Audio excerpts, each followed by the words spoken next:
There's always a reason behind any one of our actions and decisions. So before I can tell you about my teaching statement and philosophy, I should first tell you how I became so passionate about becoming a teacher. Miss Pino, my 10th and 11th grade English teacher, taught me more about life than high school did as a whole. And I know that says a lot about our education system, but it also says a lot about Miss Pino as a teacher. She took her time to explain to us why she organized all of our resources and how that is practical and why it is helpful. She taught us why it is important to learn how to use a database library in the 10th grade as opposed to in college, and how that will be helpful for us later on down the road. She taught us about being responsible and also kind. The truth of the matter is that she was trying to teach us how to be good young adults. And that is the way that she impressed me and inspired me to become an English teacher myself. As an emerging educator, it is very impressive how Miss Pino had the time for this in between curriculum objectives and learning objectives, standardized testing, preparing for those standardized tests, essays, assignments, and so on. The truth is that she was very efficient and taught us the core curriculum ideas very quickly, which means that she had more time to get to know us, care about our days, for example, and where we come from and what our cultures are. In today's climate, it is exceptionally important not only to be aware and respectful of students' cultural backgrounds, but also to teach in a way that supports and values their cultural backgrounds. It is not enough to avoid judging students, for example, in the way that Tiffany Martinez writes about in her essay, Academia Love Me Back. What happened to her was not just an unfortunate incident or a mistake. That was a prejudice and a form of racism, and it has no room in our classrooms. Regarding the same idea, April Baker Bell wrote a book titled The Guide for White Women Who Teach Black Boys.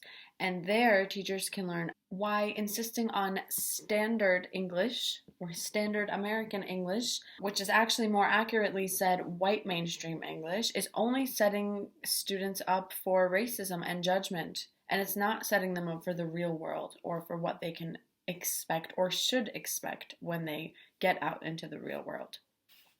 Unfortunately, this is something that teachers can't change for the entire nation overnight, but I believe that in fact teachers have an enormous power in their hands in teaching year after year, generation after generation, because these students, they become our next neighbors, the next managers. So yes, not only do teachers have the power, but they have the responsibility and the obligation, mostly to their students, but also to their communities, to teach them how to grow up ready, but also comfortable. And now when I say comfortable, I mean comfortable to approach a problem, comfortable to attempt to change a problem, comfortable with hardships, but also comfortable with achievements. Those who feel embarrassed, for example, by their achievements, they need a little boost in confidence. They need to feel comfortable with their achievements. Those who feel very confident with their abilities can sometimes struggle with failures. In that case, they should be helped how to feel more comfortable with failures, because that happens to all of us sooner or later. If we as teachers can teach our students to be strong and persistent, like Safwat Salim, for example, who explains in a TED Talk, this is important, he explains how because of his accent, people kept pushing him down and discouraging him from becoming a voiceover and a video editor. He overcomes his fears and frustrations, and he just keeps on going. And how do I know this? I know this from his excellent TED Talk. This shows you that yes, someone who was afraid of picking up the phone as a child is now sharing his strength through a TED Talk in front of hundreds of people physically, but also millions of people virtually. So if we can teach our students to be more like Mr. Salim, then I think that would have a very positive impact not only on themselves, but also on their communities.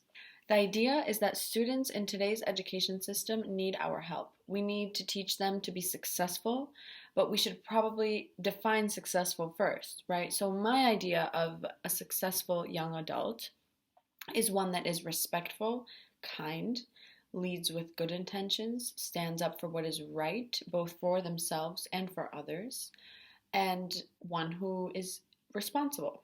So my goal is to help my students reach their full potential. It's important that I will have high expectations of all of my students because everyone comes into my classroom with the same amount of potential to be a wonderful version of themselves, and I will strive to help them achieve that. Thank you.